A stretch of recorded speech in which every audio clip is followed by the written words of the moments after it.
İmanlı mümin Müslüman doğullar. Yasin Şerif'in mübarek manalarını eşittik. Mübarek Yasin Şerif'te ay, gün, yer ve yerden buğdaylar çıkıyor ve siz çörek edip yiyeniniz deyip ve gece, gündüz deryalarda keştiler. Allah Teala biz insanların gözümüz bilen görüyen nimetleri bize sana aytti. Ve bir geceki eşittiniz manasını insan muamele edip durandır deyiptir. Allah'ın hükmü gelse öyüne yetişmez deyiptir. Hala ulu kıyamet bolsun ki hem kişi onunla gidecek. Hala kiçi kıyamet bolsun ki her kimin ölümü. Kiçi kıyamet her kimin ölümü de. Men mâte fakat kâmet kıyametuhu.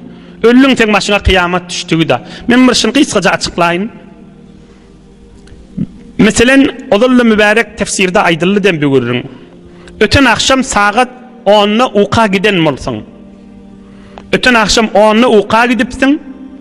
Oham dan atandan soň saat 5:30-6'da turyan. 6'da turyan diýeli. Görünüp duran 8 saat uqdamışdyň. 10'na yattın 6'da da turdun. Turan lehzäňde 8 saat yatallygyň adam bilýär mi? Bilmeýär. Ine ýaňja yattım 10, ine turdum 6 bol. 8 saatdir. Emma özüne bir lehze ýaly boljak. Bir lehze boldy. Niçe mun ýylmyndan odol ölen adamlar. Yeni haçan Allah'ın emri bilen kıyamet bolsa turanna emin yatidim kimmen turuzdu diýjek. Ýa eşitensiňiz manasyny. Ýa men yatidim kimmen turuzdu diýjek. Ýa men yatidim kimmen turuzdu diýjek. Eger o adam bolup cennetin nygmatyndan haýyrlanýan bolsa, kıyamatyň gowresi bilen şijiret jany we ruhu bilen cennete girmeli bolanna kabirdaky görýän hoşlugyny uykuda gören hoşluk ýaly hesap etjek. Ve bir adam, biderek adam Allah saklasın cehenneme gitmeli olanına kıyamadın ilmenciligi ve hovulnakın görünne kabirdaky çekýän azabını diýişde görýän azap ýana hesap etjekdi. Men ýa ýatydım näjire boldy diýjek, kim turdy diýjek. O kıyamet taçan gelir kam diýip dagy adamdan kefine alanaman. Adam hamana ötün akşam saat 10'nu biri yatsa o kagidenden soňra o maňa inne haçan daň atar diýsen gelişermi? Ýok, bir oýan ýa daň atarny bilmän galýa. 8 saat, 10 saat näzire geçerligini bilmeýär. Ukyň çinnetdi de. Şo içine eger uky bilen gitse, 10 000 ýyl geçäsin, tursa, men ýaň ýattym, ýaň turdum diýer. Ukdy da bilen atdy. Ine geleyliň asl ders görürüm. Ey cemaatler, Allah Zül Celal aýdýar, Hudaýyň emri gelenne hiç zada yetişmersin diýer. İnsan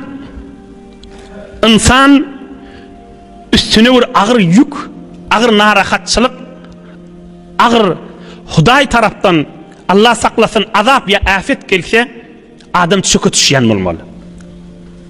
Adam öýde oturup elini diýdiniň üstüne goýýan bolmaly. Ya elini maňraýyna goýup oturýan bolmaly. Adam dik durup bilmeýär da. Üstüne ağır yük gelse adam hutbe hut dik duranla bolsa oturaýar. Oham Hazreti Mevlana bir misal aýdýar. Hazreti Celaleddin Rumi. Şun hemi derna umidi serzedend hemçi oştur derdu zanu amedend. Zanu andemzen ki ta'limet konend ve çenin zanu zeden bimet konend. Adam üstüne adabiyinini çöküt şu oturyan mammalı. Ayağı ısından kaçıyor, çöküt düşüyor. Ey necire olur kan diye. Ya elin kellesinde oyu. Çün heme derna umidi serzedend hemçi oştur diyen damağın sanlarına dizden akladıktan yerlerde adam da üstüne adabiyinini dizinin üstüne oturur çöküt düşüp deyiptir. Zanu andemzen ki talimet konen. Din aydılıp duqa.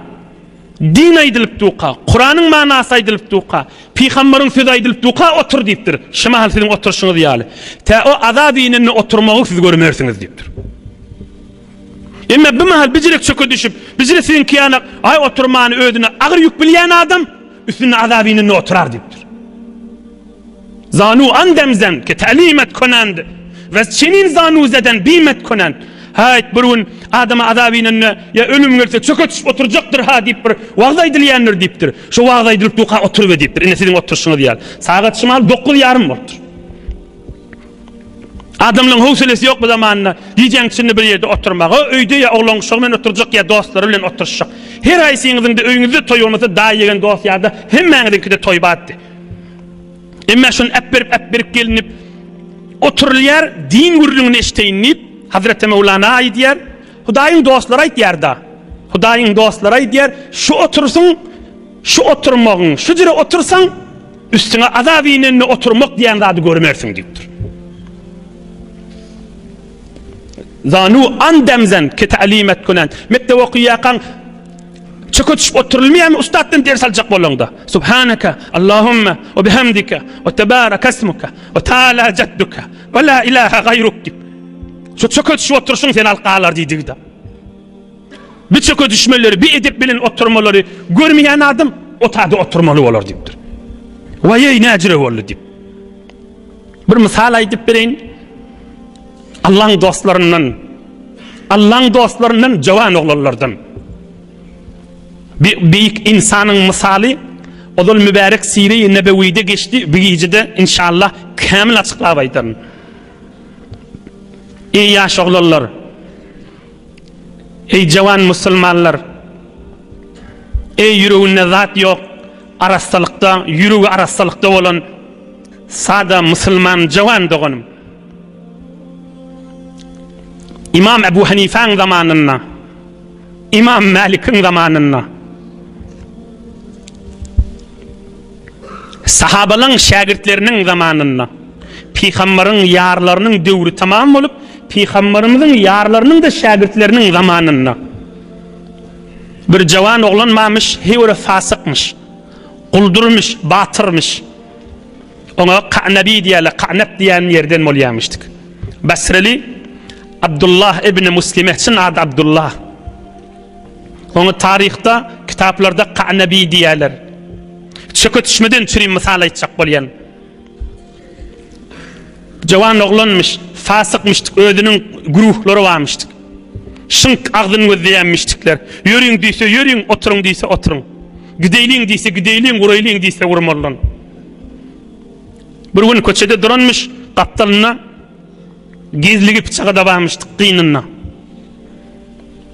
Büyük Peygamberin hadisini aydiyen İmam Şu'be geçip barıyanmıştık. O zamanla bir tofor ulamalar fakat Peygamberin sözünü aydiyanmıştıklar. Ama bir tofor imamlar Ebu Hanife yağlı adamlar fakat Peygamberin sözünden hüküm çıkarıyanmıştıklar. Ohum Ebu Hanife yağlı adamlara düktör pezeşk hesaplayanmıştıklar. Peygamberin sözlerini yığınayan adama daruhane hesaplayanmıştıklar.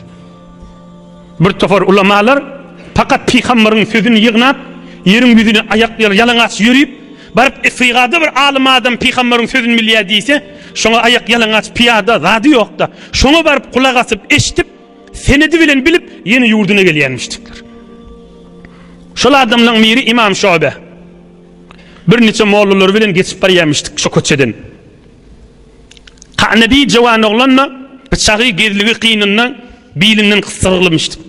Bu adam näme yedine adamlar düşüp bar ya ahun moğlu kim bir deyiptir. Ondan bana aydıptırlar bir İmam Şu'be deyiptirler. İmam Şu'be kim molyer, bir näme molyer deyiptir. Ondan aydıptırlar muhaddis Peygamberin sözünü aydiýar bir deyiptirler. Bir cavan oğlan aydıptır muhaddis näme molyer, Peygamberin sözünü aydiýar näme molyer deyiptir. Özünden barıp soragy deyiptirler. Barıp ewinden çıkıptır. Yani evinden çıkıp saklaptır, dur deyiptir. Sen hadis aydiyan deyip eşittim. Bana ştada bir hadis ayt deyiptir. O zamanında da ilim edebi katı inleyenmiştik. Katı hormat koyulayanmıştık ilimden çürüyüm. Bu tadı sen bir duruşun Peygamberin sözünü eşitmeye sen liyagatın yok deyiptir. Egin maşın üstü başın edepilce olun da aydeyin deyiptir. Yankı fasık oğlan Ka'nebi gezlik bıçağını çıkarıptır. Yaralarını deyiptir. Dargadarın deyiptir, bana bir hadis ayt Peygamberin sözünden deyiptir. İmam Şu'be aydıptır. Men ustadım falaniden eşittim. Ustadım da onun öz ustadından eşitti.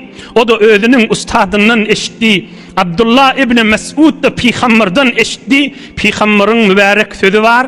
İza lem testahi fasna ma şi'te. Yüzün su olmasa bir haya olsan her näme elinden gelir diýip aydyar deyiptir. Şoňa özüne nasihat aydyp durda. Kıssaga düşensen aydıptır. Allah'ın yanına icazatı var mı? Bana bir edepçilik bolmaya kıssaga düşüp durda. Hem bahane bilen nasihat aytıp dur. Bir hadis aydaynipdir. Hazreti Abdullah ibn Mes'ud Peygamberimizden eşitipdir. Peygamberimiz aleyhissalatu vesselam aydıptır. İza len testahi fasna ma şi'te. Yüzün su olmasa bir haya olsan her näme dersin diye aytıptır. Bunun içinden geçaptır. Bağrından kalbından geçiptir ok bol. Şodur şunu utanıp öyüne gidiptir. Enesine aytıptır. Menin dostum gelse Abdullah Qanabi Medine'ye İmam Malik'in şagirdi olmana gitti deyip aydağa okuymana gidecek men deyiptir. Dostum men sorak gelir. Şolara ayt Abdullah Qanabi Medine'ye gitti deyip aydağa Resulullah'ın şehrine deyiptir. İhtilaftu ila İmam Malik 20 sene ve fi rivayetin 30 sene. 20 yıl İmam Malik'in önüne çöküp oturuptur. 20 yıl İmam Malik'in şagirdi oluptur. Yan qoğlan yiyerek yetip gelýär. 20 yıl bir rivayette de 30 yıl. Indi bir kimlerden molly? Cemaatler, havluqmanı dinlen. Eştensiniz Peygamberimizin bir derman sözü var. Ellezine iza ru'u zukirallah. Hudaýyň dostlaryny tanıyjak bolsaňyz, şol adamlar görüňde adam Hudaý ýadyna düşýändir. Bir adamlar var, şolar görüňde Hudaý ýadyna düşýär. Öz-özüň Allah Allah diýesiň gelýär, ya subhanallah diýesiň gelýär, ya estağfirullah diýen, ya la ilahe illallah diýen, ya da ýüregiň zikretýär. Fakana min allazina iza ru'u zukirallah. Yankı Qanabi we elini bıçak duran tawbe etdi. Indi bir adamlardan bolupdyr, bir owada bir tükanyň öwünde, bir bazarda 3 melekden geçip barýan bolsa, adamlar şonu görende la ilahe illallah diýmişdikler. Şonu görende Allah ýada düşýänmişdi. İdinama جاء رجل فأخبر مالكا بقدوم القعنبي من السفر فقال مالك رضي الله تعالى عنه متى يقرب القدوم من derecesinin uçan yerini wezeyni Ehl-i sünnetin 4 mezhep başının bir İmam Malik'in şagirdi boldy da bir wagt şiyan qoğlun musafirata gidipdir. Ya hac teberrik haca ya başga bir musafirata. Ustady İmam Malik aýdypdyr. Abdullah Qanabi şagirdimiz musafiratdan haçan geler kan diýip.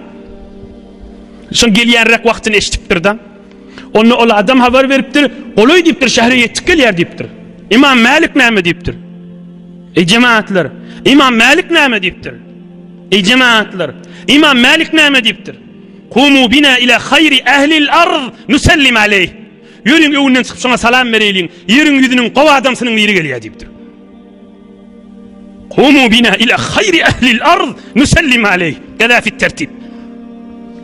Ýeriň ýüzüniň iň gowa adamsynyň biri gelýär diýipdir. Ýeriň öwünden çykyp salam bereliň şoňa diýipdir. Hem özüniň ustady hem de İmam Malik da. İmam Malik'teki İmam Malik onu tarif etip bermeliler. İmam Ebu Hanife ýa mezhep başda. Ýeriň ýüzüniň gowa adamsynyň biri gelýär, öwünden çykyp salam bereliň diýipdir. Mun näme diýip aýdypdyň bigije de diýsene. Bulan hemmesini mugaddam aýtdym, innik aýtsak görüňmi? Çöke düşmeden görüň etip tutdyk. Son odol bir aýdamda nagysça yetine kim bol galy görüň bigije hyzmatyny da kamil ýetirin. Inni bir ustad bolýan adam. Alim bolly. Näme bolly? Özü muhaddis bolly. Peýgamberiň sözüni halka aýtýan bolly. Inni özü muhaddis bolly. Peýgamberimiziň derman sözüni milleti eşitdirýän bolly. Hammaňa mollala kim bir adamlar barmışdyk şu zamanna. Oğlun goşak, ilgun, mamla bazarını tätil edip fakat Peýgamberiň sözüni ýygnaýanmışdyklar şu zamanna. 500'den müňden üýüşip sizin oturuşuňyz nasihat eşitip otýaňyz. Olar fakat ýat tutýan, ýazýan Peýgamberiň sözüni ýygnamaly. Ebu Hanife'nin zamanına katkanmıştı. Onun bir adamları varmış, öýlenmänip fakat Peýgamberiň sözüni ýygnaýanmışdykly. 40 yaş, 50 yaşa var ýança. Onun zindigileri yok, ya doğuni, ya ağası, ya daýysy, ya dädesi, atası, sen ilmiň ýüzünde gez, oğlun şoňy zindigiňi gaýgat etme diýip bir aýtýanmış. Yoksa da öýde aýdýan adam da yokmuş, tamam gariplik bilen azıksa su içip, azıksa su içip, azıksa su içip, her 2-3 günden bir döwüm çeregip, azıksa su içip, azıksa su içip, Peygamberin sözlerini yığnap, alem jahan musulmanlara täbil berdirler. Hazreti Nebi Ekrem Muhammed Habibullah aleyhissalatu vesselam'ın derman sözlerini. Tabuun kun behterin kağızlara, behterin çaplar bilen bizim ihtiyarımızda teyyarcık bolupdu. Kulak asmana adam gerek, okuymana adam gerek. Ohon bir inni özü hadis aytyan adam, özü Peygamberin sözlerini aytyan adam bolli, muna inni ol oğlanlar, mollalar ya bir adamlar va Peygamberin sözünü yığnayalı. Üç şuna gelipdirler. Bir de Peygamberin sözünden aytdı.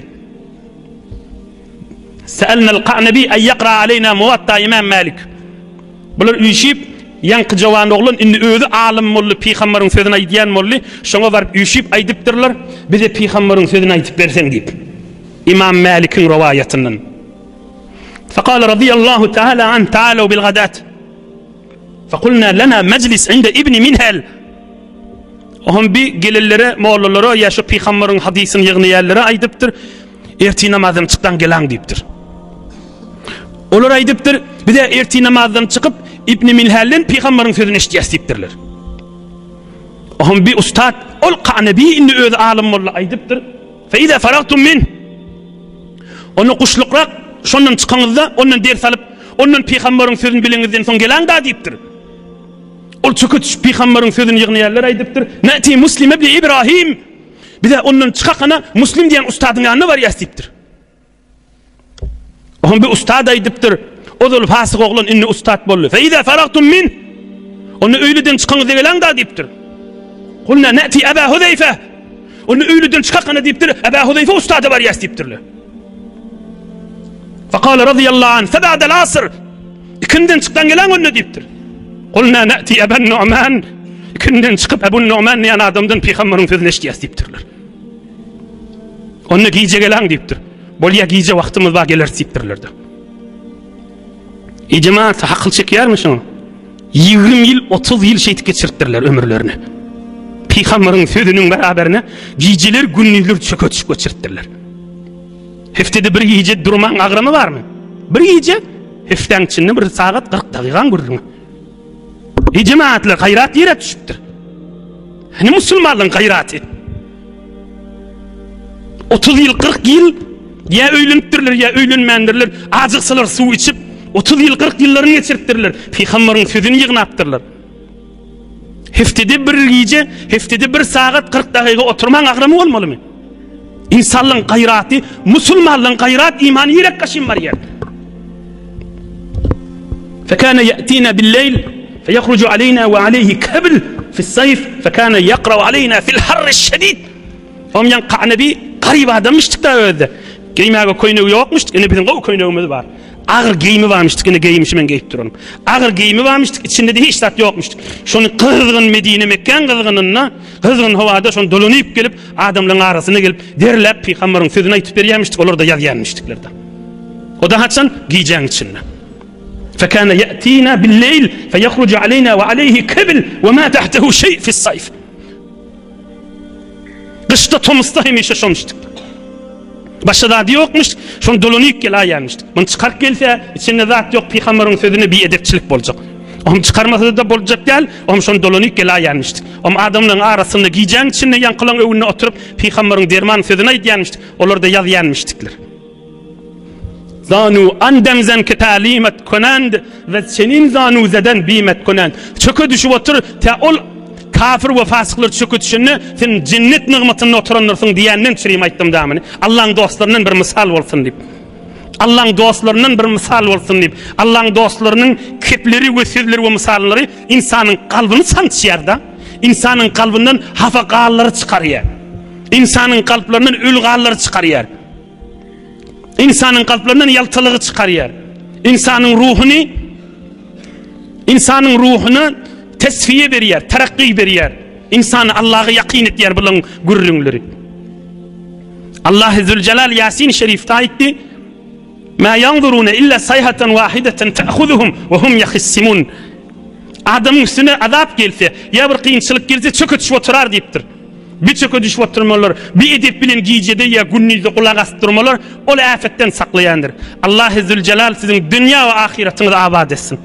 Yani Kur'an-ı Kerim'de geçti, cennette Allah'can cennet adamlarına Esselamu aleyküm ya ehlel cennet diyecek. Allah şunu menşi südüm zift bilen ya şu otururlar ya daşlarda südüm eştiyenlere Allah şunu nesip etsin.